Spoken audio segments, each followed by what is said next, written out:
Oiê.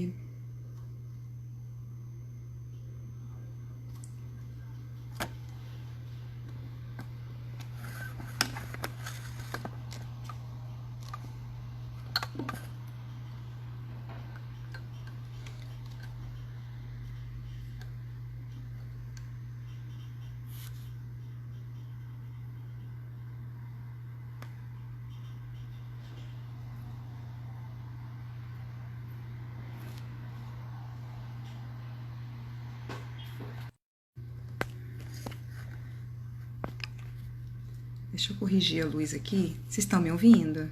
Boa noite, Amanda, Thalita.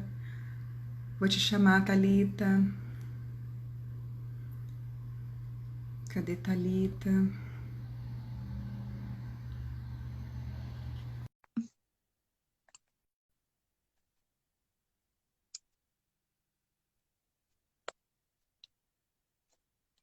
Olá! Ei, Vamos só esperar um minutinho, né? O povo começar a chegar. E aí a gente vamos vai se sim. conhecendo, né? Ei, prazer, Fernanda. Não é?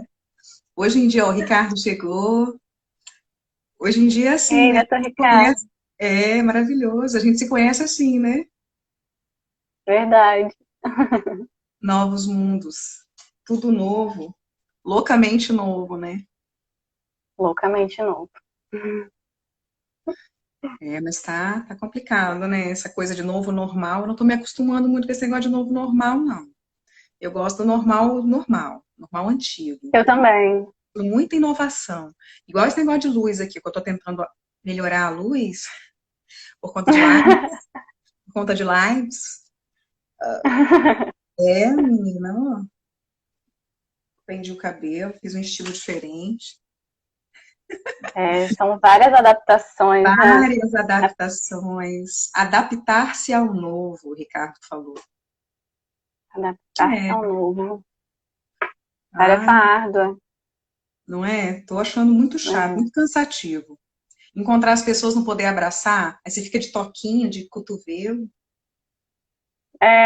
Pra gente que é tão acostumado com essa troca afetiva, né? Física, o abraço, o toque, pra gente é muito difícil. Eu acredito que talvez em outras culturas, né?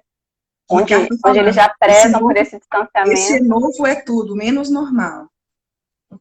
Verdade. Olê, olê, Meu olê, irmão olê. tá aqui. Isso, gente, Meu adorei. irmão, família, a família tem que acompanhar. Não é? Sucesso.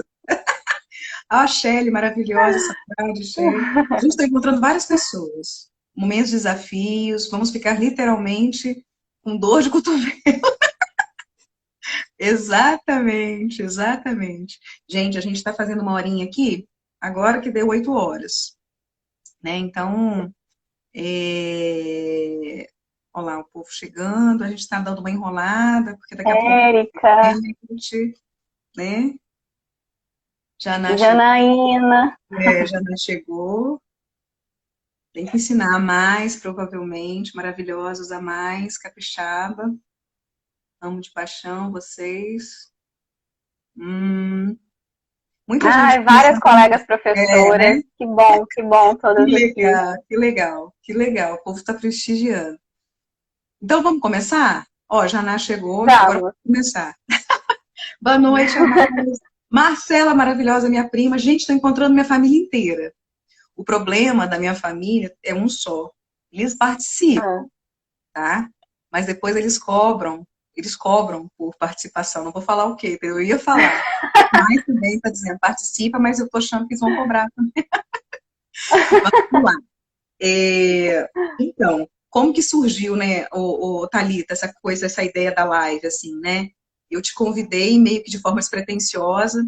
E por quê? Porque eu comecei a ver esse movimento com relação a protocolos, a volta à escola, a retorno à escola, como que vai ser, como que vai ser, como que deve ser, como que será. Ninguém tem resposta, né? Ninguém sabe muito bem como que isso vai acontecer.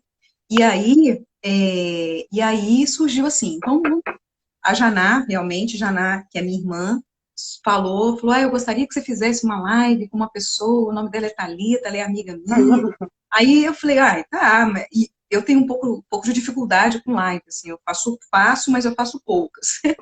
Éber Lousada presente, que bom, doutora Heloísa maravilhosa. E aí eu falei, mas o que que é? Então, olha lá o Instagram dela, olha, vê o que que você acha, eu acho que tem tudo a ver, e tudo mais. E aí eu me interessei, fiz o contato, e principalmente porque nesse movimento de retorno, o que a gente observou, o que a gente vem observando, né, Thalita, é exatamente o quê? Fala-se de retornar, eu falei, convidei um amigo meu, psiquiatra, a gente falou sobre essa questão de retorno com relação a como promover o retorno de criança na educação infantil, como tentar, pelo menos, fazer isso, né? E tudo mais. E aí a gente fala das crianças, a gente fala do ensino médio, a gente fala de Enem, a gente fala de um monte de coisa, e totalmente desapareceu o ator principal, né? Que no caso são os professores. E aí você traz exatamente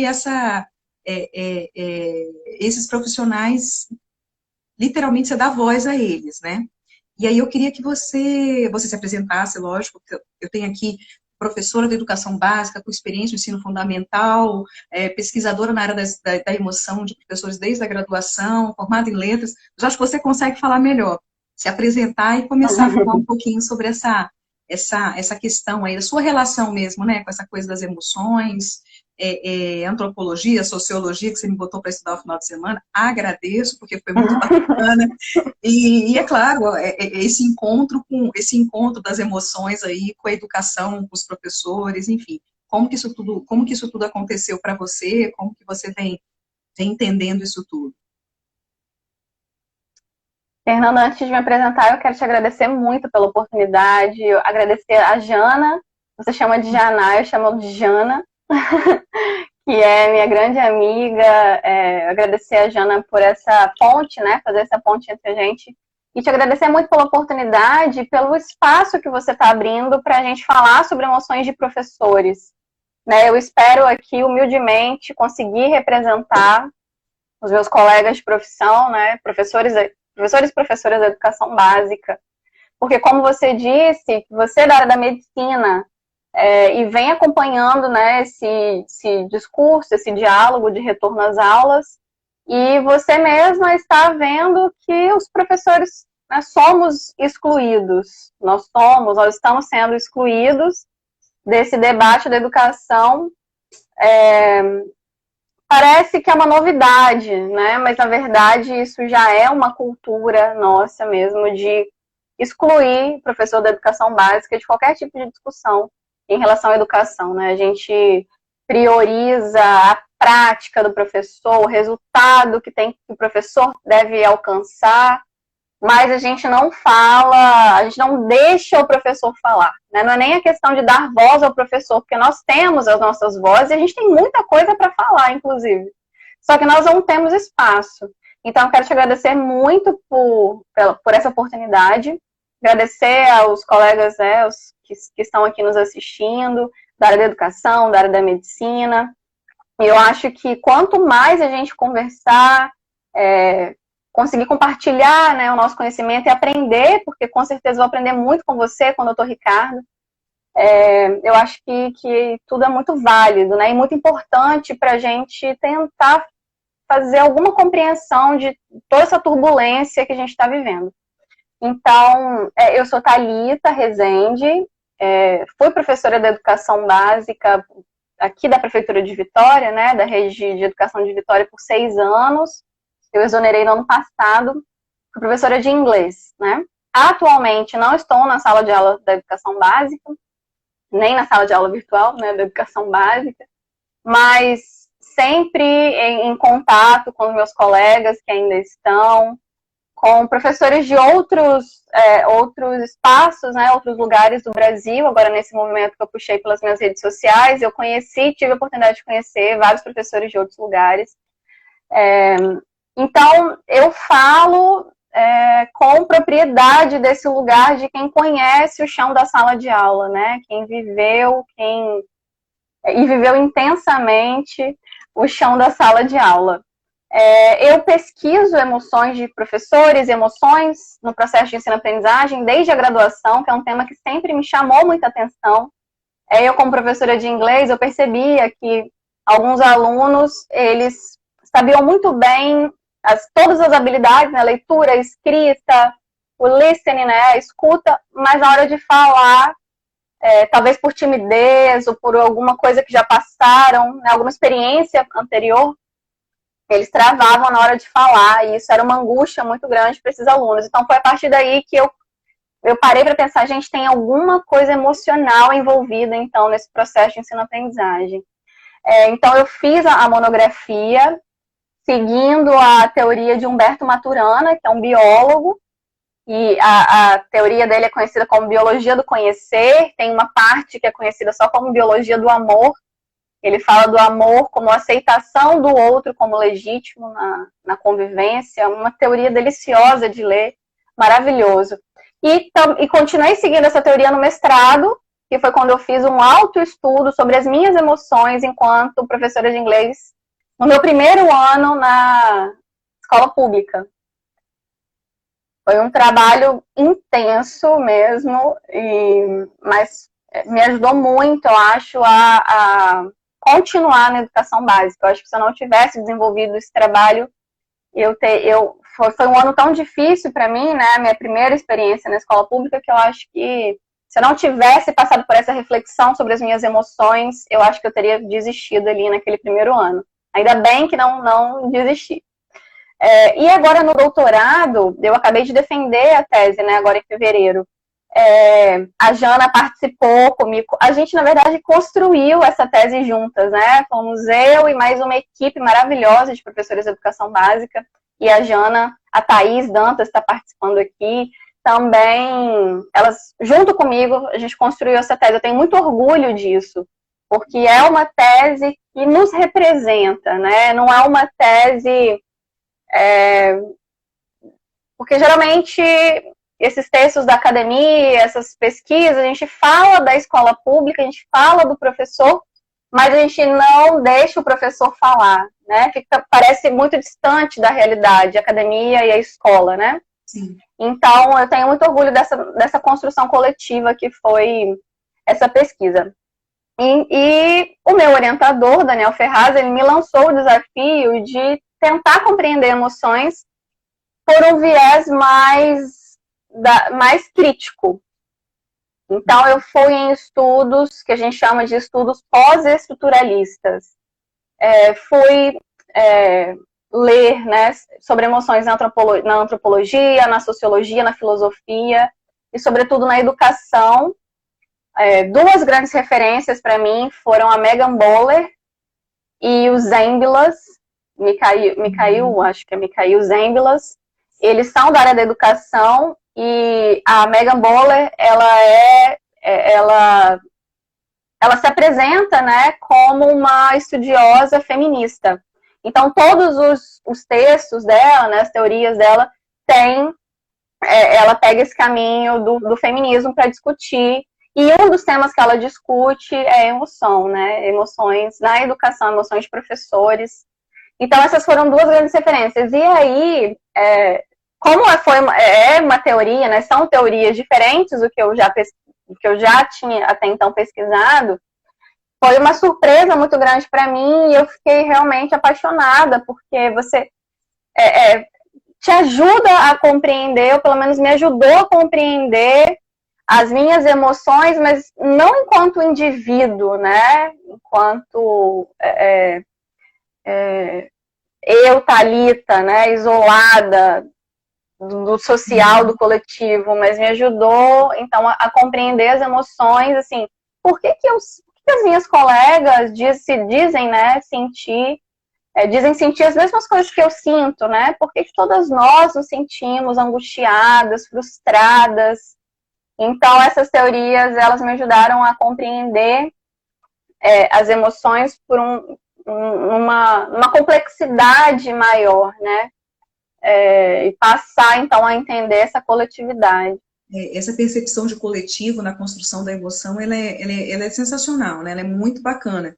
E faz todo sentido, quando você deixa de ter essa visão tão individual. Eu sinto, e eu me basto naquele sentimento, né? Acaba que a expressão não é a mesma quando a gente entende dessa maneira como você me fez refletir, no sentido de coletivo, né? De coletividade. Eu achei isso muito, muito legal, assim, muito legal. E aí você faz tudo isso pensando, você começou a falar dos professores, a pegar as falas, como é que foi esse processo? Da onde Então, surgiu quando eu essa terminei, ideia? Como que foi isso? eu defendi a tese e aí fiquei pensando em alguma forma de conseguir fazer uma divulgação científica que realmente alcançasse quem estava fora da academia, né? Os meus colegas que estão fora da academia, que estão ali na sala, sala de aula da educação básica, né? Porque eu não queria que esse trabalho, que foi uma construção belíssima, né, entre mim e esse grupo de professores, ficasse engavetado. E aí eu comecei a usar as minhas redes sociais para divulgar a tese. Algumas discussões que a gente provocou ali na tese. E aí, logo em seguida, veio a pandemia. E aí eu participo de grupos de WhatsApp, né, com professores, e aí eu comecei a ouvir, a ler esses depoimentos, professores ansiosos, né, sem saber o que ia acontecer, um momento de muitas incertezas.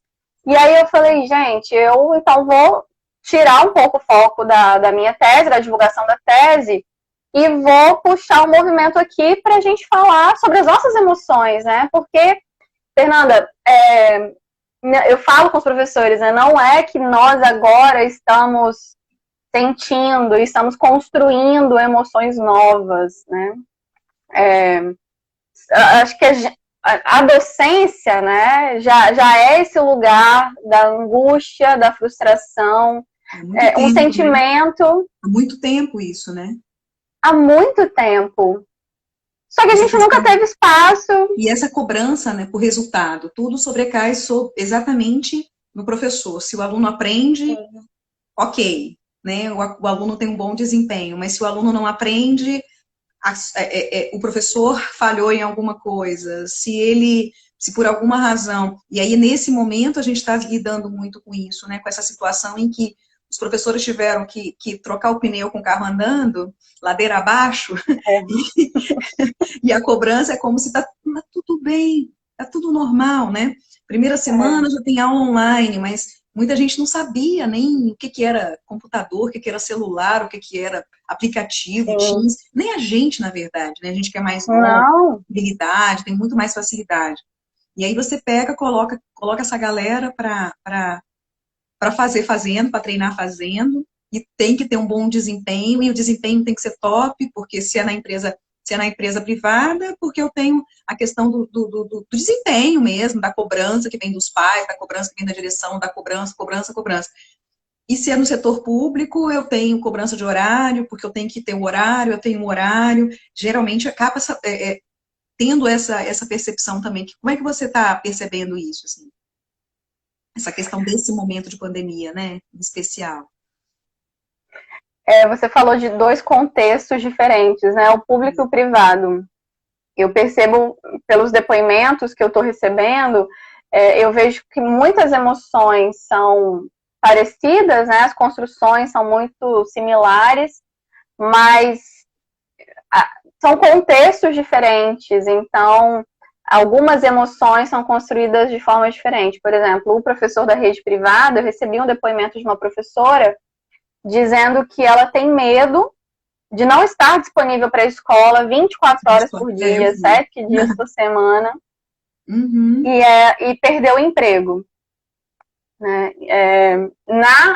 No setor público, eu sei que quem tem designação temporária, né, quem é contrato, está com medo porque há essa ameaça do rompimento do contrato ou de não renovar o contrato. Eu sei que professores que tinham extensão de carga horária perderam essa extensão de carga horária, né? Então é um baque para o nosso orçamento, de uma hora para outra. Você tem uma programação e de repente essa programação, você não pode contar com essa programação, né? De uma hora para outra. Sim. Mas a coerção e a vigilância que nós estamos sofrendo, ela é a mesma, né? Ela está acontecendo, pelo que eu estou observando, nos dois contextos. Em que sentido? Eu acho que a gente já e de uns tempos para cá, né? A gente está sendo muito vigiado, né? A gente tem o projeto de lei lá, Escola Sem Partido, que a gente chama de Lei da Mordaça, que já incentivava os nossos alunos a nos filmarem dentro da sala de aula, espalhando por aí que o professor doutrina aluno, enfim, toda essa bobajada aí que foi falado, tentando criar, né, o professor como essa figura de inimigo do Estado.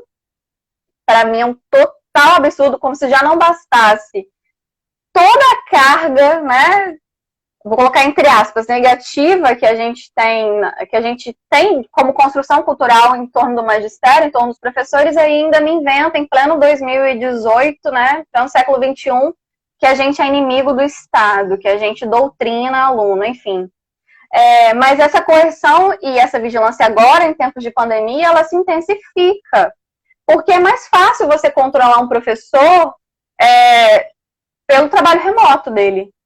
Né? De que forma? Eu vou trazer um exemplo que eu vi os colegas compartilharam comigo, né? Uma coisa que aconteceu numa rede pública aqui da Grande Vitória. A Secretaria de Educação liberou uma comunicação interna dizendo que como que o professor poderia contar as horas de trabalho, porque a gente está tendo que apresentar os planos de trabalho, né? Para justificar o salário, digamos assim. E aí, o professor pode participar de palestras, são oferecidas pela escola, formação, né? Agora, se o professor quiser, por exemplo, se o professor quiser assistir essa nossa live, gostou do tema, achou que é relevante para a sua própria formação, né? Para a formação do aluno, ele tem que primeiro pedir autorização para a chefia imediata, na verdade, para o diretor escolar, e o diretor escolar que vai julgar se a live é pertinente ou não, se a formação é pertinente ou não. Fernanda, quando eu olhei isso por escrito, né? Ou seja, quando eu li essa comunicação interna, que a gente chama de TI, eu falei, não é possível uma coisa dessa. E chegaram nesse nível de vigilância, de coerção, de total desrespeito ao professor. Por que a gente não sabe julgar o que é pertinente ou não para a nossa formação e o diretor da escola sabe, né? Então, assim, eu acho que algo que tem, pelos depoimentos também que eu estou recebendo, né, algo que tem frustrado muito e nos deixado muito indignados é essa total vigilância e coerção que ela se intensifica agora em tempos de pandemia, né? Uhum. É uma das emoções construídas. Tá bem uma relação construída com alicerce também, que não era dos melhores, já não vinha com alicerce dos melhores, né? Porque a relação nunca foi uma relação respeitosa, vê-se pela questão até monetária mesmo, não tem como a gente não passar por isso, né? Pela valorização que é dada e pela forma, pelas condições de trabalho que são oferecidas. Então, são duas vertentes que precisam também andar juntas, né? Não tem como. Sim, com certeza. Eu fiz um levantamento aqui de algumas palavras que me chamaram a atenção, Thalita, pegando as coisas que você postou, alguma coisa do tipo, né? Sou professora e me sinto, né? No caso, ansiosa com tanta sobrecarga de trabalho, com medo de não estar disponível para a escola 24 horas, 7 dias por semana e perder o emprego, desesperada por achar que deveria estar fazendo mais, mesmo dando o meu máximo, invadida da minha privacidade, já que a minha casa virou espaço de escola, angustiada ao pensar que estão os nossos alunos, como estão os nossos alunos fora da escola, frustrada por não ter espaço nos diálogos e nas decisões que estão sendo tomadas pelos gestores, impotente diante da impossibilidade de conciliar a maternidade e a sobrecarga do home office, raiva ao ser excluída do debate sobre o retorno às aulas presenciais, saudades dos meus alunos, desrespeitada com a vigilância e coerção que estamos sofrendo, cansada de ter que provar meu profissionalismo o tempo todo, fracassada por não conseguir acompanhar as novidades tecnológicas, desprezada diante do absurdo desrespeito que estamos sofrendo nesses tempos de trabalho remoto, né? E aí, assim, são palavras para a gente que trabalha com sentimento, também com emoção por um outro prisma, são sentimentos bem negativos, né? Talvez aqui salvaria a questão da saudade, a preocupação, que é uma preocupação gostosa com relação aos alunos, mas a forma como a gente recebe o estímulo, quando a gente ouve isso, é bem complicado, a gente fica realmente tocado, mexido com isso, né? E o que você, como é que você está vendo isso tudo, assim, como que vocês estão pensando isso, com relação por exemplo, ao home office? Home office foi algo que foi necessário por uma questão mesmo de contingência sanitária, não ia ter como ter aula, né? Isso aí tá fato. Agora, o que você tem pensado em relação a isso? O que você acha? Existe alguma forma, algum meio de ter sido feito, ou que, por exemplo, recalcular alguma coisa aí nesse caminho de como pode ser? Você tem alguma sugestão, pelo que vocês conversam nos fóruns, tem alguma forma de pelo menos minimizar essa questão do impacto em relação a tanto sofrimento, tanto desgaste? Eu acho que a minha sugestão é ouvir os professores. A gente precisa trazer os professores para esse diálogo, porque a gente está ouvindo especialistas da educação, professor universitário, empresários, e a gente não está ouvindo os professores. Então, como, sabe? Eu fico me perguntando se é porque nos enxergam, né, Fernanda, como executores. Então, isso é também construção histórica, né, no magistério. Tem uma nata, né, de especialistas, de teóricos e empresários, né, que entendem educação como mercadoria. Eles pensam a educação, eles tomam as decisões, agora também no trabalho remoto, no ensino remoto, né? Tanto que tem sido algo muito lucrativo para os grandes empresários da educação, né? Essa coisa da venda da tecnologia, o uso da tecnologia na educação, com certeza está rendendo muito lucro, né, para alguns.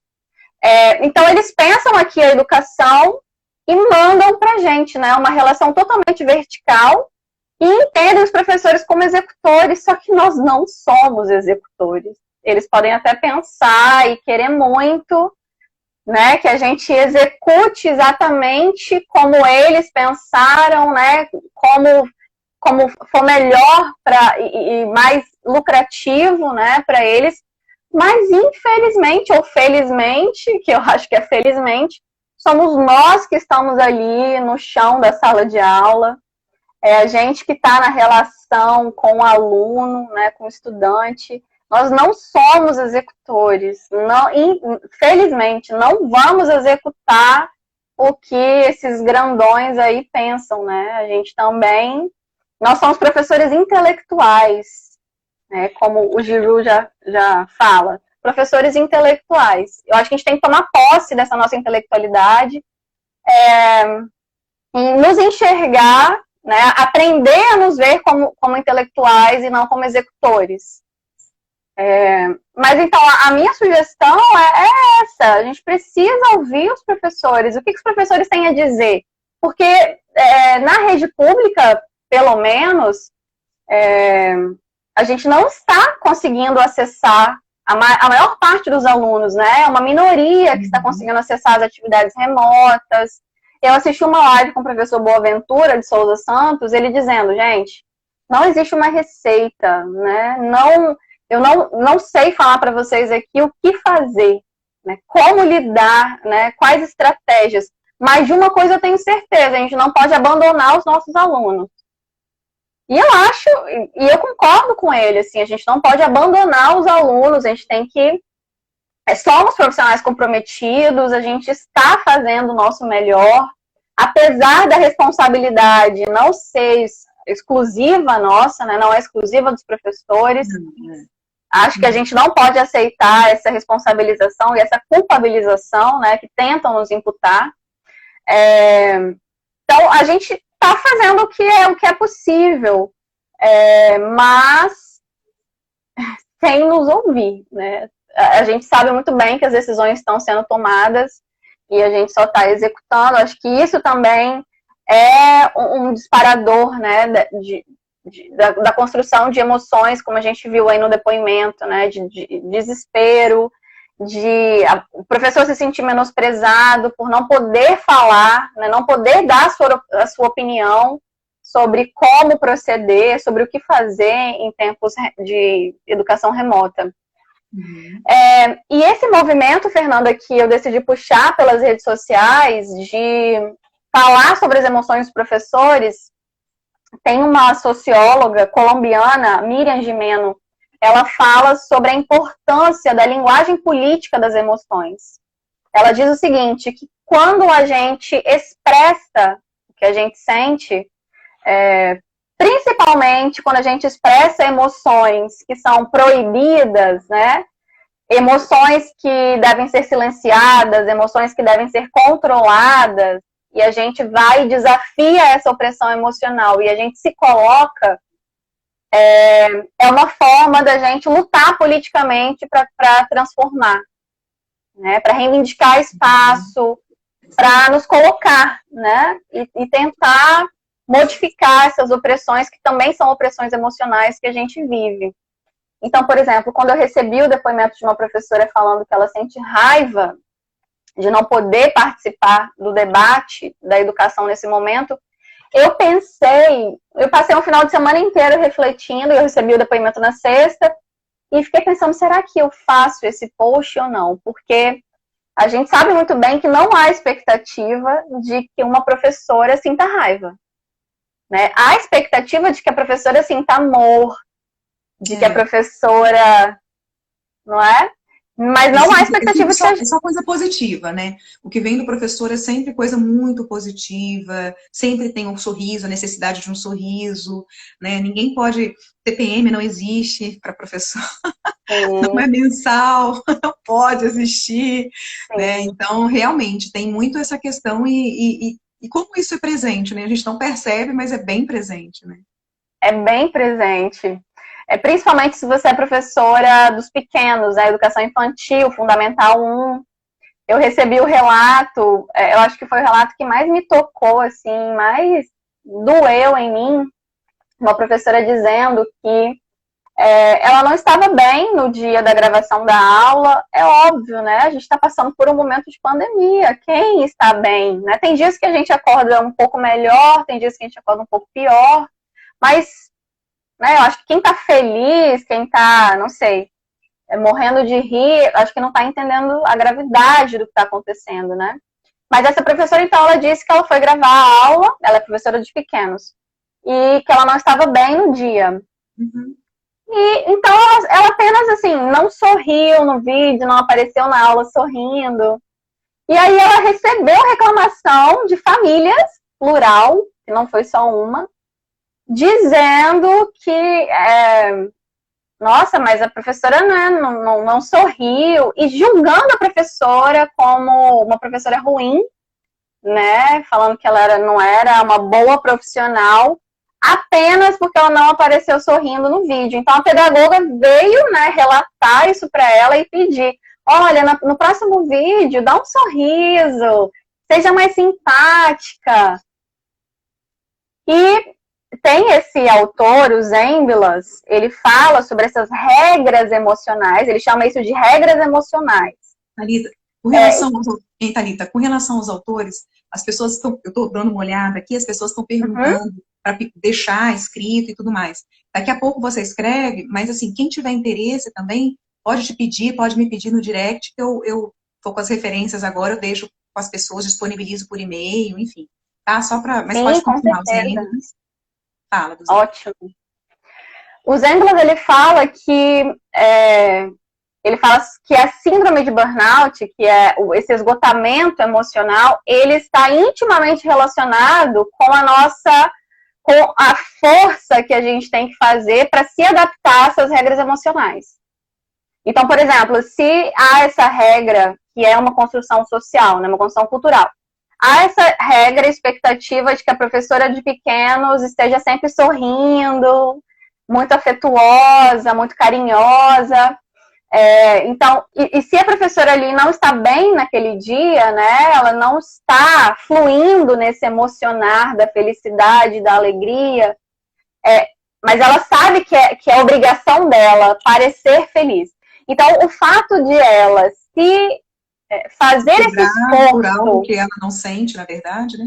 Cobrar por algo que ela não sente, né? Exatamente. O esforço do sorriso, né? O esforço... Sim. Isso ele relaciona com a síndrome de burnout, que é o esgotamento emocional. Uhum. Então, eu vou fazer o seguinte, eu vou falar de novo um pouco dessas palavras, né, assim, é só para a gente reforçar que eu vou chamar o Ricardo para colaborar um pouquinho nesse momento com a gente. Ansiosa, medo, desesperada, invadida, angustiada, frustrada, impotente, raiva, saudades, desrespeitada, cansada, fracassada, desprezada. Então, são todas expressões de emoções. E como que a gente expressa as emoções, né? Pela neurociência, a gente tem um estímulo, a partir desse estímulo, a gente manda lá várias energiazinhas vão para o cérebro e fazem com que a gente faça a expressão disso através de alguma forma. Vai ser raiva, vai ser medo, vai ser desprezo, que é o nojo, enfim, através da saudade. Então, a gente vai expressar essa emoção de várias maneiras a partir desse estímulo. E quando a gente pensa nos estímulos que estão sendo dados, as coisas que estão sendo, a forma como está sendo passada, a forma como está sendo vivenciada, são situações que a gente precisa legitimar, precisa validar, porque realmente vão ser situações que vão levar a um esgotamento, como você trouxe aí através desse pensador, né? Eu peguei algumas revistas, algumas coisas, e aí o cenário era o seguinte, né? O que a gente tem visto, assim? Palavras de uma professora também do ensino, da educação infantil fundamental 1. Há 5 meses, ela reinventa métodos, técnicas e recursos para alfabetizar 24 crianças à distância, controlar a natural indisciplina em ambiente virtual e ainda se certificar de que eles estão aprendendo. E aí ela fala, fora que estamos falando de uma atividade 80% afetivo. Quem alfabetiza precisa lidar com as crianças que vêm mostrar o dentinho que caiu, né? As professoras falando que estão disponibilizando os WhatsApp, senão não funciona, segundo o relato, né? Tem um portal da Nova Escola, uma pesquisa do portal Nova Escola, que diz que 28% das pessoas pesquisadas, no caso professoras, disseram que a saúde mental delas está ruim ou péssima, e 72%, esmagadora maioria, avalia a experiência de ensino remoto como ruim ou péssima, né? Muitos professores não estavam acostumados a lidar com tecnologia e estão pressionados a aprender. E aí a gente sabe, aprender é algo que requer tempo, requer treino, e eles estão aprendendo fazendo, né? Então tá tudo indo, e aí gera essa situação. Eu acabo vivenciando um pouco isso, porque eu vejo que a internet que cai, é uma conexão que às vezes tenta que dê certo e não dá, né? Tem as crianças, eu até falo que as crianças, elas no primeiro aninho, que é o caso do meu filho, são heterogêneas, não tem jeito, né? A gente tem, sei lá, são crianças que estão cada uma no nível de alfabetização, no nível de aprendizado, estão no nível qualquer, mas não é o mesmo. É difícil você ter uma turminha, todo mundo no mesmo parâmetro, mesmo grau de alfabetização. E aí aconteceu isso que aconteceu, essa pandemia toda.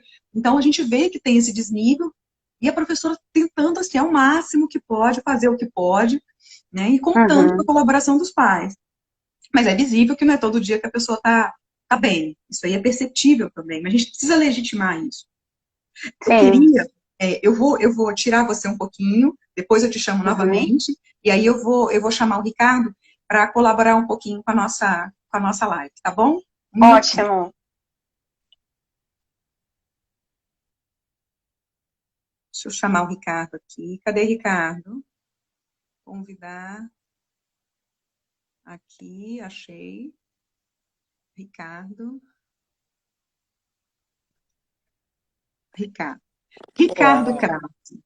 Ricardo Se quiser, me chama Krause. não, tá muito bom ouvir a professora Thalita. É A- muito legal, né? Muito. Porque aqui eu falo como psiquiatra da infância, como ex-presidente de uma associação que trabalha muito a questão interdisciplinar envolvendo a criança, e aonde os professores são fundamentais. Vou ser muito breve. O que a gente vê, efetivamente, é uma situação que já estava crítica, né? Anteriormente, ficando insustentável, né? Quando nós nos deparamos, isso mesmo antes da pandemia, melhorou o som, estava baixo, alguém estava reclamando. É minha Melhorou. irmã, liga não. Então, quando a gente via o número de pessoas, de professores licenciados por depressão, por ansiedade, por estresse pós-traumático, por pânico, pelo burnout, pela síndrome do burnout citada. É muito curioso, né? Burnout, quando a gente vai pensar na palavra, né? Queimando os recursos, queimando as possibilidades. E aí eu fui pesquisar, né? Quer dizer, é um processo de esgarçamento, é um processo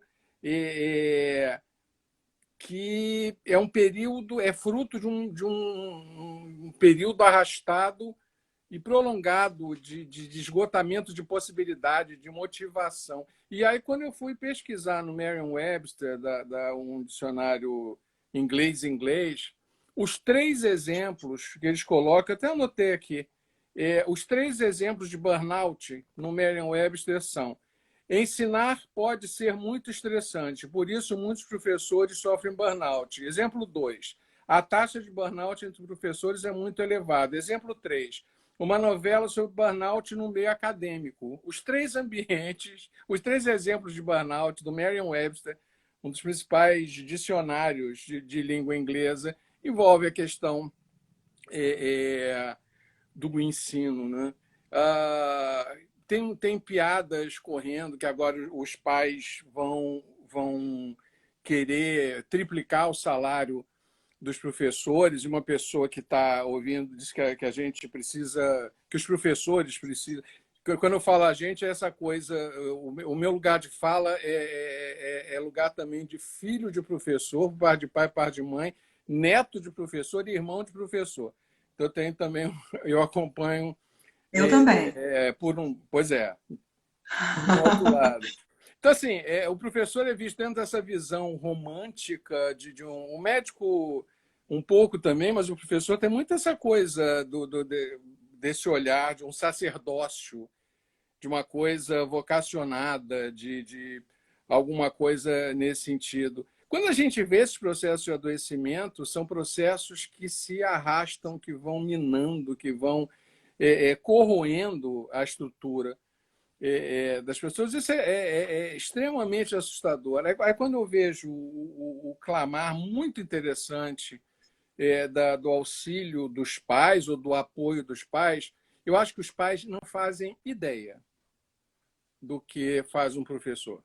A não ser os que são, né, os pais. O professor fica num lugar de marisco nessa história, entre a demanda parental de resultado, entre a demanda parental de desempenho, de Enem, e o rochedo da escola, que já tem questões pendentes de muito tempo em termos de ensino e de estrutura de ensino, de metodologia. Quando a gente vê as crianças chegando cada vez mais na escola sem aquilo que o Bourdieu chamava de socialização primária, a educação básica, aprender o lidar. A escola é um espaço, teoricamente, para a socialização secundária, para aprender a lidar com o amiguinho, né? Porque assim, Sim. o mínimo e o básico não está sendo ensinado. A gente está vendo pais que abdicam, pais cada vez mais adolescentes, não no sentido de cronológico etário, assim, aí no sentido ideológico, né? E pais extremamente narcísicos que têm uma dificuldade muito grande em educar e que querem que a escola faça isso magicamente, inclusive, né? Porque se o professor usa uma abordagem mais assertiva, até para botar um mínimo de controle, ele é filmado, exposto. Nós ainda temos esse, quando foi colocada a questão da escola sem partido e do estímulo que se faz. O professor, anteriormente, tinha um papel na sociedade de um nível de respeito, de reconhecimento muito diferente do que está acontecendo agora, né? Do momento do ambiente de sala de aula, e é extremamente preocupante. Então, eu acho, sim, muito importante que se escute o professor. Acho que essa escuta tem que ser... Porque, por exemplo, hoje eu estou escutando coisas que me surpreendem. E eu não sou uma pessoa que não tenha contato com professores, né?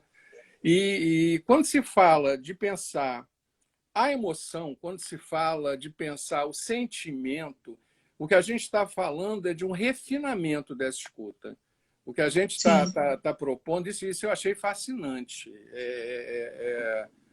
Eu quis me preparar, fiz a minha lição de casa, conhecendo as colocações da professora Thalita, fiquei encantado, estava torcendo para que chegasse logo a hora de ouvi-la, e não me arrependo, e me surpreendeu ainda mais, porque quando a gente fica tendo como parâmetro a doença, o adoecimento, a gente está usando um fim de linha totalmente sem sentido, porque é exatamente o caminho da emoção, o caminho do sentimento é o caminho da microfísica, do entendimento, né? Da validação do ser como ser pensante, do ser como um grupo, um coletivo envolvido em pessoas que têm como profissão e como exercício profissional uma atenção única, que é a atenção que um professor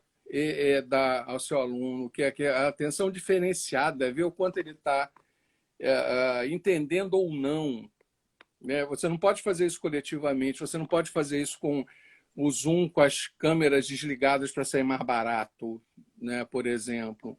E aí fica se discutindo questões sanitárias, se vai voltar, se não vai voltar, se a criança vai ficar em casa, se o ensino à distância está funcionando ou não. Isso, não considerando a questão do professor, isso é uma maluquice total.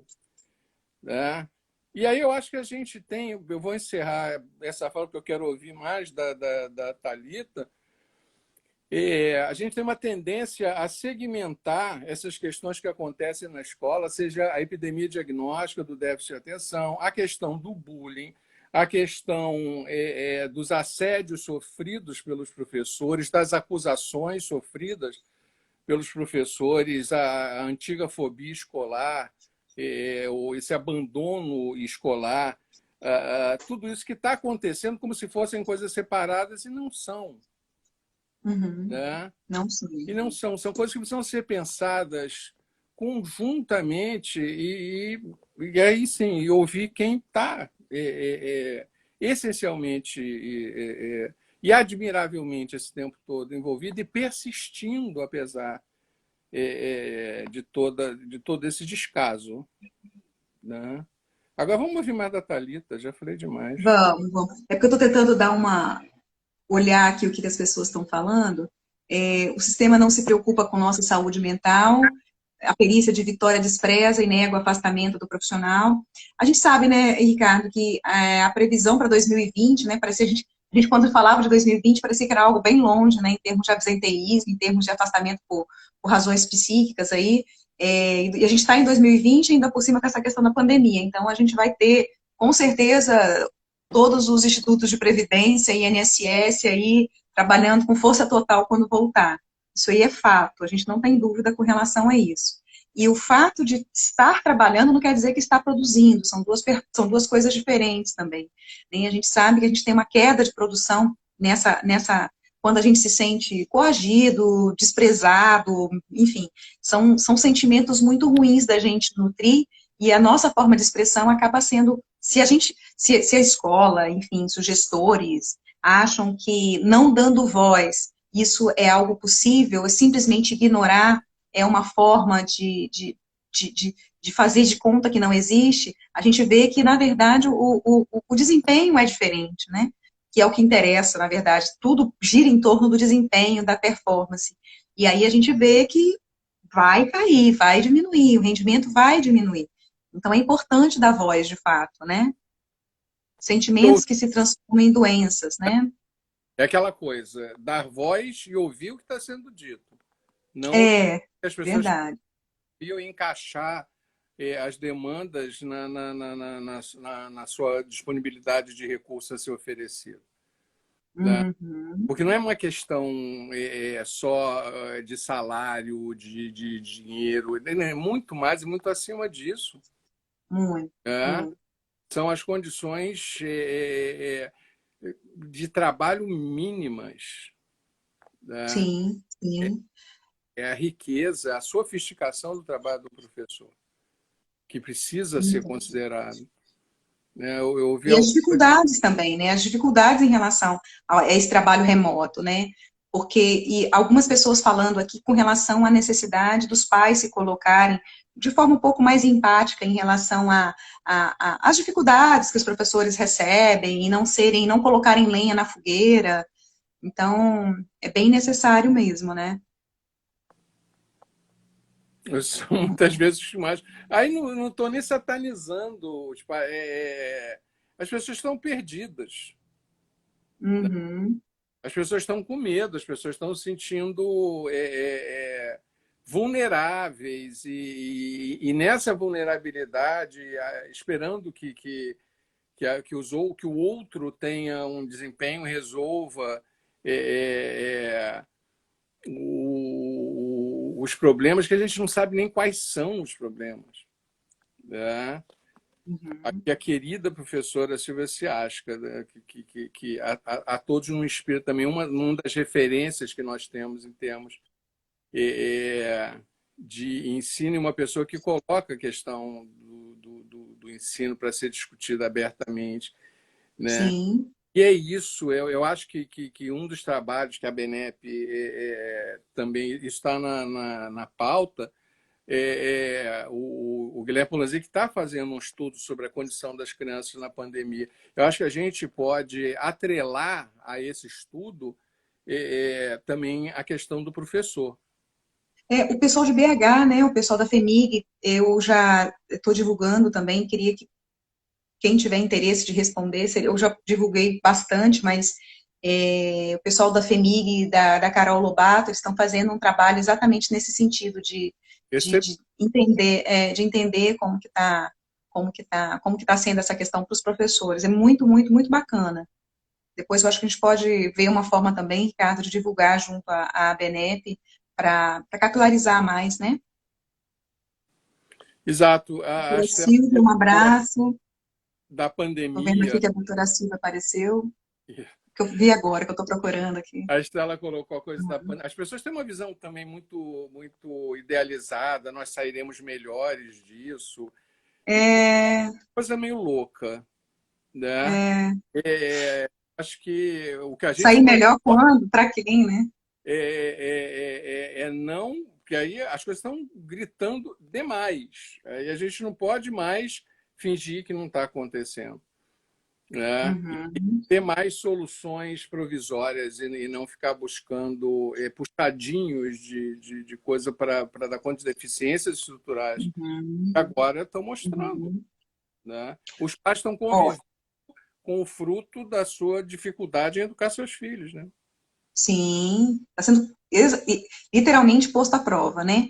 O Bruno está trazendo aqui, ó, imagine no interior, lecionam na divisa do Estado, não há ferramenta, não nos escutam, cobram e creem que alcançam a aprendizagem. Há alunos que desde 18 de março sem aula, triste.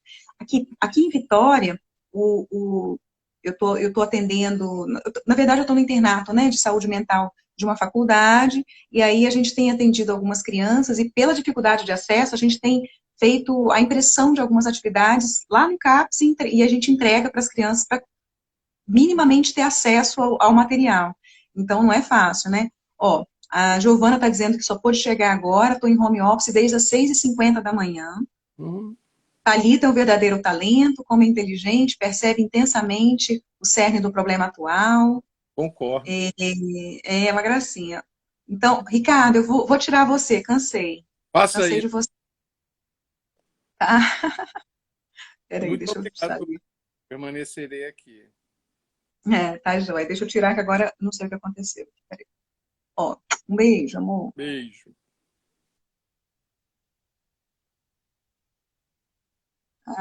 Não tô conseguindo tirar, peraí.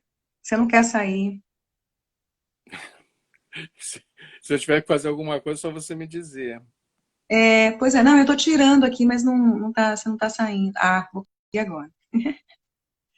Vou chamar a Thalita de novo para ter. Thalita, deixa eu ver. Cadê você, Thalita? Aqui. Volta, Thalita. Gente, essa coisa do dividir computador com filho e esposo, ninguém merece, tá? Super compartilhe. Thalita, sucesso você, fala. Fala que a gente quer te escutar, aproveitar seus 5 minutos aí, para você falar mais, diante do que a gente conversou.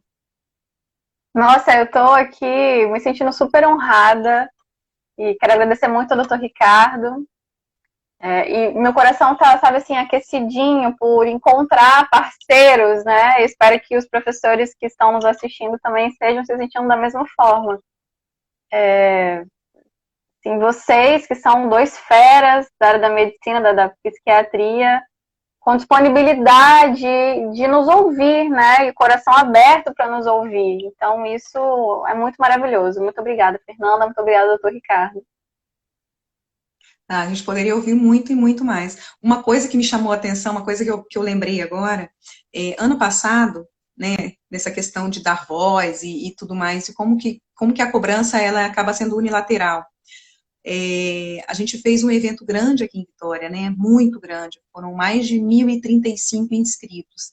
E se a gente pegar a quantidade de inscritos que a gente teve, professor, muito, muito, muito pouco, né? E é um evento que você tem, assim, igual ele falou, né, a doutora Silvia Ciasca, pessoas de nome no aprendizado, que lidam com o ensino há muito tempo, a gente tentou trazer, assim, as principais pessoas para ser uma fonte de capacitação, e, assim, pouquíssima adesão de professores, justamente por conta primeiro, por conta da dificuldade com relação à liberação nas escolas, que é uma coisa que você sabe que é difícil, não é fácil, mesmo que você fale assim, não, eu quero fazer um curso, e tem que ter 1000 justificativas. O que eu também acho que é uma estratégia, né, não é por acaso, é uma estratégia para a gente continuar como esses executores, né? Até porque geralmente você tem uma pegada crítica em relação ao sistema, porque você vai ter adaptação, você vai ter que ter adaptação de material, adaptação pedagógica, adaptação, e as adaptações geram custos, né? E esses custos precisam vir de algum lugar. Então, realmente, pode ter essa pegada e deve ter. Mas, assim, uma coisa que chama atenção foi exatamente essa dificuldade da liberação, pelo que eu observei, muita dificuldade na liberação dos profissionais, o valor, mesmo a gente parcelando em 1000 vezes, também é uma coisa que dificulta. E, assim, a Giovana vai colocando alguma coisa com relação à necessidade do controle, né?